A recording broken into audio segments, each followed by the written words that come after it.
What's going on YouTube? Uberman here with Auto Auction Rebuilds. See, I'm trying to integrate because I miss saying Uberman. I really do. Anyway, let me tell you guys about my frustrating week. And this all surrounds one vehicle.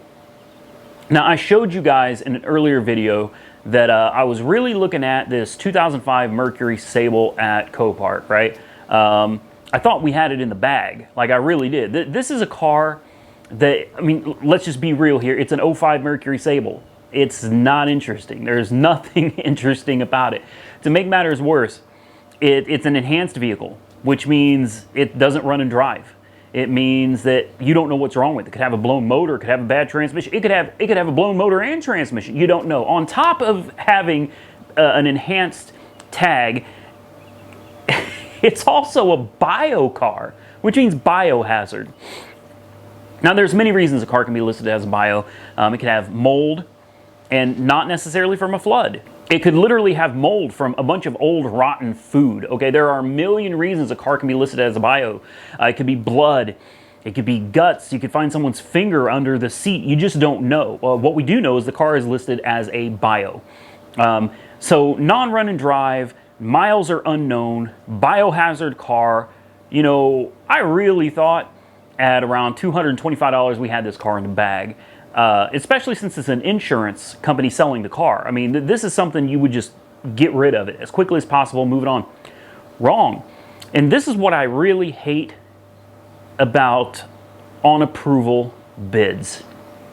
And this is why I typically don't bid on them. You can play a cat and mouse game literally for weeks on an approval. Now, typically, if I bid $225, which I did, and I won the bid, and technically we won the high bid on the car, but we did not win the car. If the insurance company is sitting there going, no, or anybody, the owner of the car, if they're sitting there going, no, I'm not taking $225, they should counter bid you. You know, and they'll say like, we want $1,000. And I said this before, you kind of meet in the middle, and you get you a car, and they get their money, and everybody's happy, or you just move on to something else. Well, this car is really frustrating, because I thought we had it in the bag, and the insurance company didn't even counter bid me or nothing. They just moved on. And the car was relisted for some weird auction called a nightcap sale, NCS. This was an auction held the following day at 8 o'clock at night. So I thought, all right, I'll try it again. This time I bid it up to $375. Guess what? I won the high bid again. But by 2 o'clock yesterday afternoon, I'm sitting here going, if we don't hear something by 4 or 5, we lost the car. So I go down to Copart, and I talk to the lady at the desk, and the people there are always really nice and friendly and everything, and that time was no different. And I said, look, I'm trying to figure out what's going on with this car. You know, I was like, this is an insurance company selling an enhanced vehicle with a bio tag on it. I was like, $375 should have won it, but they're not getting, you know, they're not getting back with me with a counter bid, an approval, nothing. And the lady said, that is weird. And I said, well, could you maybe give them a call? Maybe they got busy. Maybe they forgot about the car. You know, could you just call them and see what the deal is? Well, unfortunately, the lady said they couldn't do that. She said they couldn't do it because, you know, if they did it for me, they'd have to do it for everybody else, and then they'd be spending all of their time on the phone calling companies about these cars to find out what's going on. She said, basically, you just got to sit and wait. Well, to make a long story short, we won the bid. We lost the car. We won the bid again. We lost the car again. All right, we lost it again. So it goes back up for auction again. Last night, this thing's back up in the auction, and I'm just like, this car has me so intrigued. Like, what's the deal with this? This is very frustrating because, like I'm saying, when it's a reserve, all right, when it's a reserve, at least when you hit that reserve, the auction switches to a pure sale. So you know you're going to get the car. With an on approval, you don't know anything.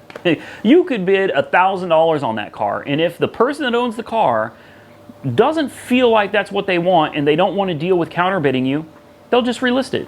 And because we do not have a premier account with Copart yet, we can only bid on one car per week. So it's basically putting all of your eggs in one basket. I did not know this.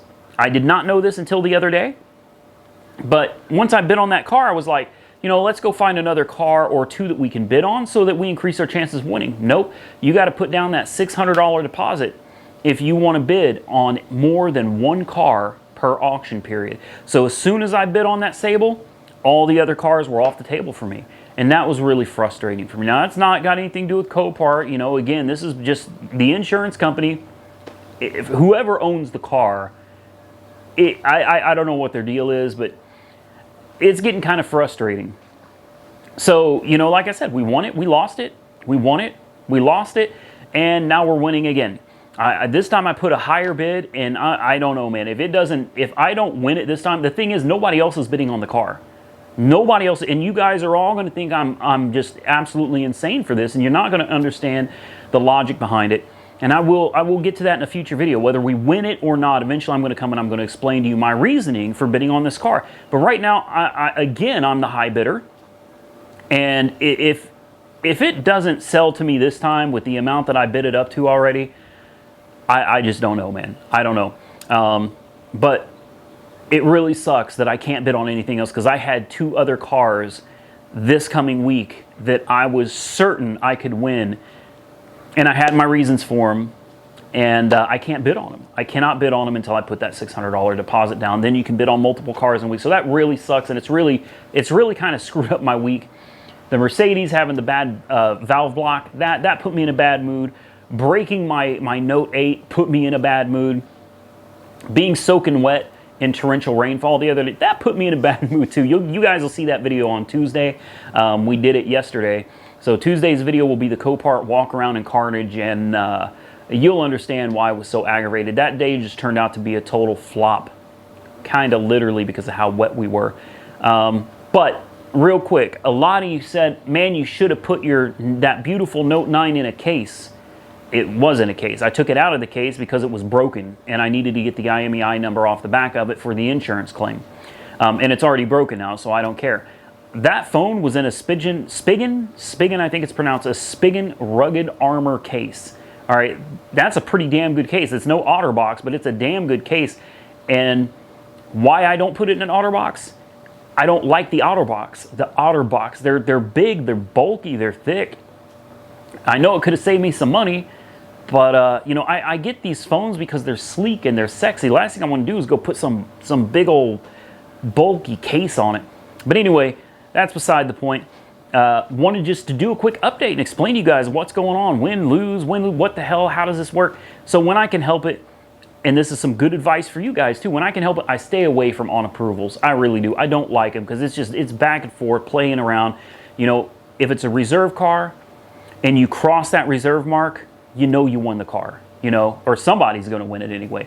Once you pass the reserve, it goes up as a pure sale. So I love reserves. All right, I love pure sale cars because whoever the high bidder is, that's who's going to win.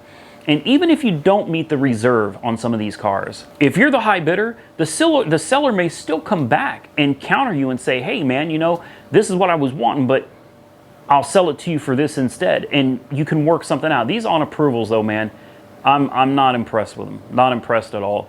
And I wish there was some way of trying to figure out, you know, a better idea of what they're expecting to get out of this car, so I could know if I'm wasting my time or not, but unfortunately, there's not. But I promise you all, I will explain the chaos, the logic, I should say.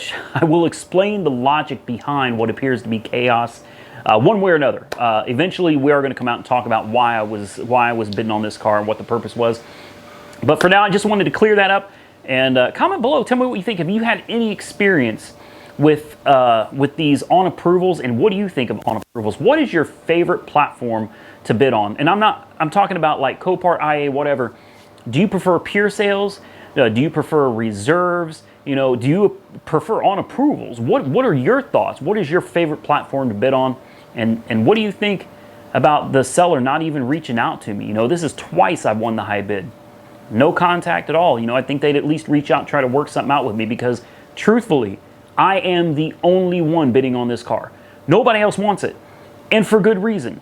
You might see that in Tuesday's video. I think I show some things in Tuesday's video that, you know, this may not be a car most people would want, and probably why nobody's bid on it but me. So I had to start the bids out much higher than I would usually start them out at, just to hope I can get my foot in the door and get this car. It's ridiculous. Comment below, give this video a big thumbs up. I appreciate all of you for taking time to watch. Stay safe out there, everybody, and I'll catch you very soon in the next one. And don't forget to subscribe.